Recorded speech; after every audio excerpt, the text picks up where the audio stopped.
Hello there people, welcome to Shifting Gears, and today we are out driving the Renault Captur. Brand Renault's innings in India has been rather interesting. In the early days, the products that came to our market did not really do wonders. But after a successful run with the Duster and later the Kwid taking a good fight with the top dogs in the budget car segment, Renault now has a decent market share compared to a few other manufacturers who have been in the Indian market for much longer. The Captur is more of a crossover than an all-out SUV. The brand calls it their premium offering for those who love to engage with rough roads often. Unlike the Duster, which is designed to look butch and like a typical SUV, the Captur is a product which promises a more premium feel to it to rival the likes of the Hyundai Creta and the latest star, the Jeep Compass. So Renault is offering the customers a choice if they want something typical SUV-like or a crossover which feels more premium. Styling of the Captur is typical of the French manufacturer's design language. It has a very European feel to it, and unlike the Duster, the Captur is rather curvaceous. On the exterior front alone, we think that Renault has done a fantastic job. Yes, this does look like the Captur with a K sold in the international markets, but what we get here in India is a completely different car under the outer shell based on the budget-friendly and tried and tested M0 platform.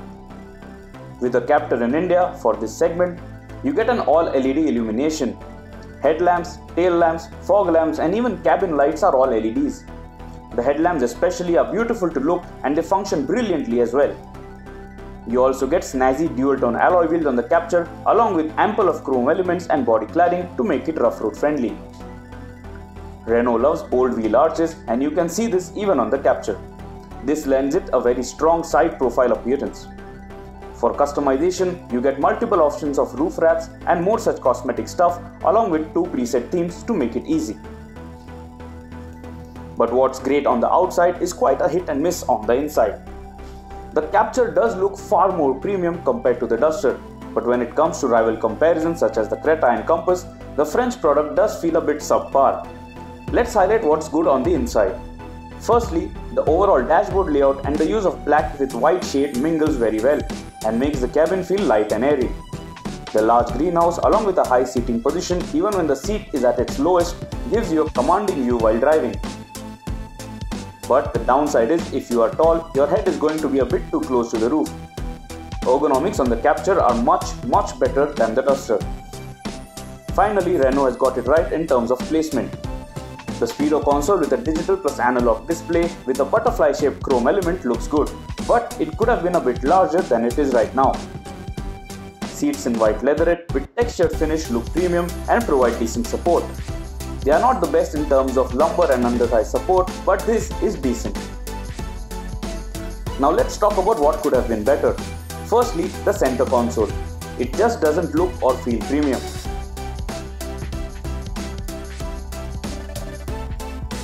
The touchscreen infotainment system feels poor to touch and even operate compared to what rivals offer. Also, there is no Apple CarPlay or Android Auto compatibility. The AC vents just fail to throw air on you. No matter how much you try, the center vents are completely useless. Then, the driver armrest is a fixed unit and does not slide forward or offer storage space inside. Rear seat space is also limited and there is nothing to write home about. Renault could have easily allowed for more room in the second row as there is no third row seat available. The boot is just too large and it pinches you when there is much more space for luggage than your legs. Plastic quality overall could have been much better also, especially when the top trim costs well over 1.5 million rupees on road. In terms of in-cabin feel and fit and finish, the Creta and Compass beat the Captur hands down. The steering wheel has only cruise control buttons mounted on top, while the audio controls are on a separate stalk on the column, which we never have been a fan of. How many times on the Indian roads do you get to use cruise control in uninterrupted fashion? Renault should really consider swapping positions of these audio controls and cruise controls. So let us tell you how this Renault Captur is to drive out on the Indian street. Powering the Captur are 1.5-litre diesel and petrol engine options. The premium crossover from Renault comes with a not so popular 1.5-litre H4K gasoline burning block producing 106 PS of power at 5600 rpm and 142 Nm of torque at 4000 rpm matched to a 5-speed manual gearbox. The 1.5-litre familiar and reliable K9K TCI diesel motor produces 110 PS of power at 3850 rpm and 240 Nm of torque at 1750 rpm, matched to a 6-speed manual gearbox.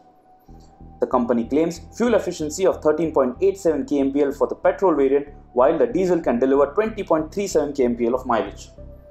For our review, we obviously had the diesel-powered Captur, which the market is going to buy in more numbers. The NVH levels with this engine in the Captur have set new benchmarks for brand Renault. The motor noise is very well insulated from the cabin, and the driver along with the occupants enjoy a silent drive on those highway journeys.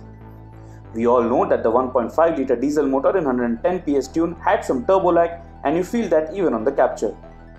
On lower revs, you just have to wait endlessly at times for the power band to open up. It is best to downshift while overtaking to make swift progress. But once you are up the 1500 rpm mark, the Captur is a very happy car. Be it in the city or out on the highway, the Captur fares pretty well in the dynamics department. The suspension setup is sorted, the steering weighs up well, and along with features like stability control and hill start assist, the driver has nothing much to worry about. The ground clearance of the Captur is fantastic with 210 mm of space between the chassis and the road. Ride quality overall though is a bit stiff compared to the Duster and rivals. But that has more to do with the 17-inch rims, which allow thirds to be felt a bit inside the cabin. Gear gates for the 6-speed gearbox could have been a bit better defined. One major negative is that there is no dead pedal available, and also there is absolutely no space to allow your left foot to rest to the left of the clutch pedal. Safety equipment is pretty much in check with ABS and EBD with brake assist, ISOFIX mounts, parking sensors, reversing camera, walk-away locking, side airbags on top trims along with dual airbags as standard. So overall, we really like the Captur for what it looks like. On the outside, it does give you a premium feel. It's just the inside where Renault could have been more thoughtful to provide a better cabin feel with better parts quality. With dynamics keeping you happy and a good commanding view while driving, you would be pretty satisfied with your choice when on the go. If only the Captur made a few extra horses, it would have sweetened the deal. Do let us know in the comments below what you think about the new Renault Captur. Also, if you have not subscribed to the Shifting Gears channel, please do so, as we will continue to bring to you more honest reviews of the cars and bikes launched in India.